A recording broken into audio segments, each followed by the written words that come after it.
I still remember the day my best friend, Jimmy, told me I was throwing my life away on things that didn't matter. We were sitting in his backyard in Oakdale, Illinois, and I was 35 years old at the time. He said it with such conviction that it stuck with me to this day, and it's something I've thought about every day since. My name is Walter. I'm 78 years old, and I want to share a story with you that will teach you one very important lesson. It's a lesson that I learned the hard way, and it's something that I wish someone had told me when I was younger. I grew up in Oakdale, Illinois, in the 1950s and 60s. It was a small town where everyone knew each other, and we all looked out for one another. I had a group of friends that I hung out with, and we did everything together. We went to the same school, played on the same sports teams, and even worked at the same jobs. But as we got older, we started to drift apart. We all went off to college, got married, and started our own families. I got a job at the local factory, and I worked my way up to management. I made good money, and I was able to provide for my family. But I was never really happy. I felt like something was missing, like I was just going through the motions. I was working long hours, and I was never home. I was missing out on time with my family, and I was missing out on my own life. But here is what I never told anyone. I was also spending all my extra money on fancy cars and big houses. I thought that these things would make me happy, but they didn't. They just made me feel empty and unfulfilled. I was trying to fill a void in my life with material things, but it wasn't working. I remember one day my wife, Margaret, sat me down and told me that she was unhappy. She said that I was never home, and that I was missing out on our children's lives. She said that she felt like a single parent, and that she was tired of it. I knew she was right, but I didn't know what to do. I felt like I was stuck in a rut, and I didn't know how to get out. But then something changed. Jimmy, my old friend from Oakdale, came to visit me. He had been living in California, and he had been working as a carpenter. He was happy, and he was fulfilled. He told me that he had found his passion, and that he was doing what he loved. He said that he had learned to prioritize his life, and that he had learned to focus on what was truly important. He told me that I needed to do the same. He said that I needed to take a step back and reevaluate my life. He said that I needed to figure out what was truly important to me, and that I needed to focus on those things. He said that I needed to stop wasting my time and money on things that didn't matter. But here is what I never told anyone. I was afraid to make a change. I was afraid of the unknown, and I was afraid of failure. I was afraid that if I left my job, I wouldn't be able to provide for my family.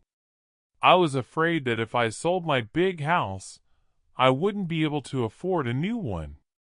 I was afraid that if I got rid of my fancy cars, I wouldn't be able to impress my friends. But Jimmy's words stuck with me. I started to think about what he had said, and I started to realize that he was right. I was wasting my life on things that didn't matter. I was wasting my time on a job that I didn't love, and I was wasting my money on material things that didn't bring me joy. So I made a decision. I decided to take a step back and reevaluate my life. I decided to focus on what was truly important to me and to prioritize my time and money accordingly. It wasn't easy, but it was worth it. I quit my job and I started my own business. I sold my big house and I bought a smaller one. I got rid of my fancy cars, and I started driving a more practical one. And you know what? I was happier. I was more fulfilled.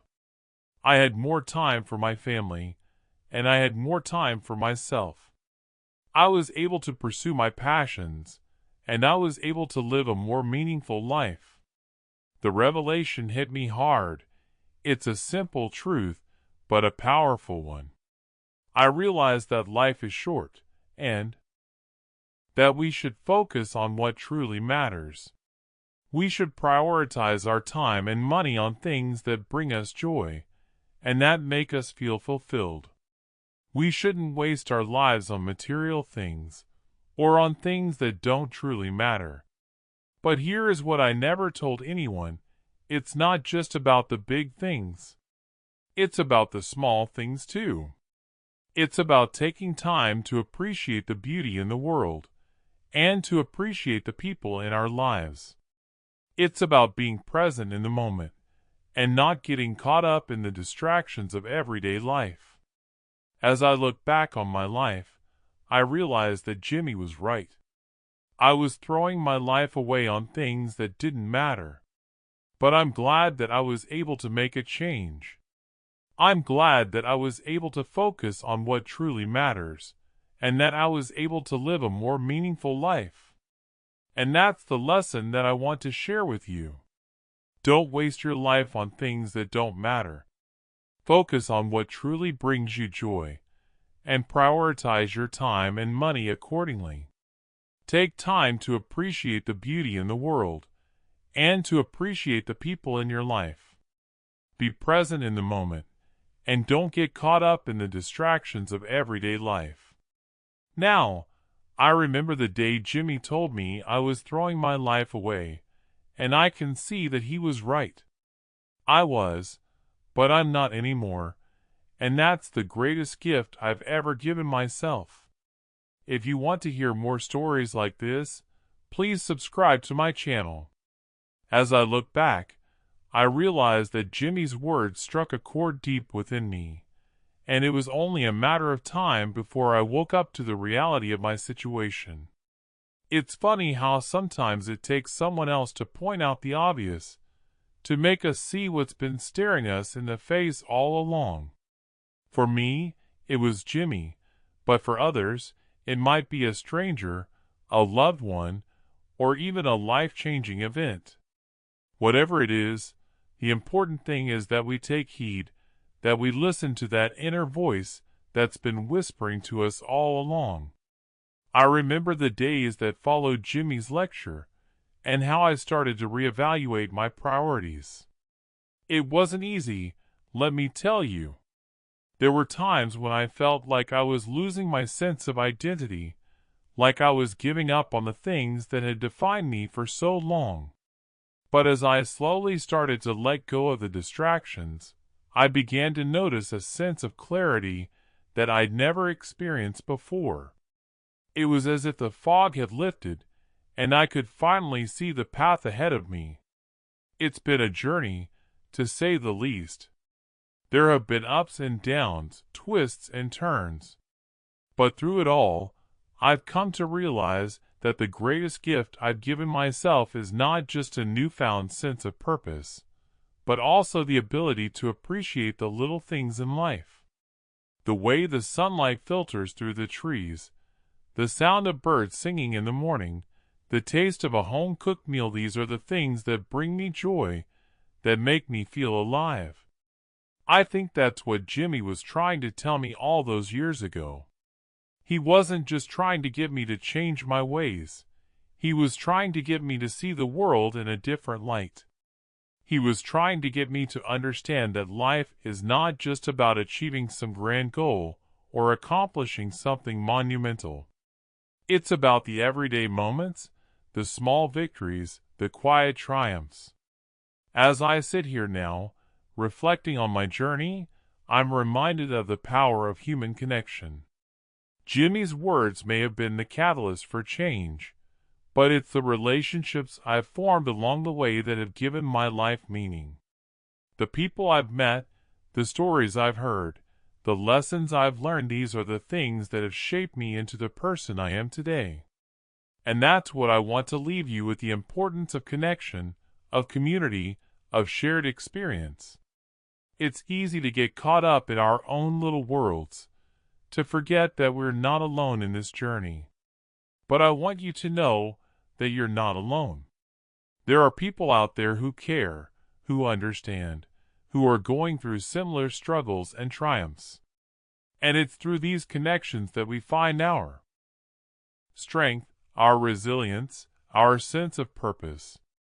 So if you're feeling lost, if you're feeling like you're just going through the motions, I want you to know that there's hope. There's always hope. And it's not just about finding some grand solution or achieving some lofty goal. It's about taking the first step, that first leap of faith.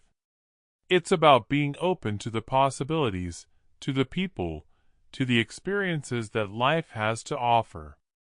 And it's about trusting that, no matter what happens, you'll come out stronger, wiser, and more compassionate on the other side.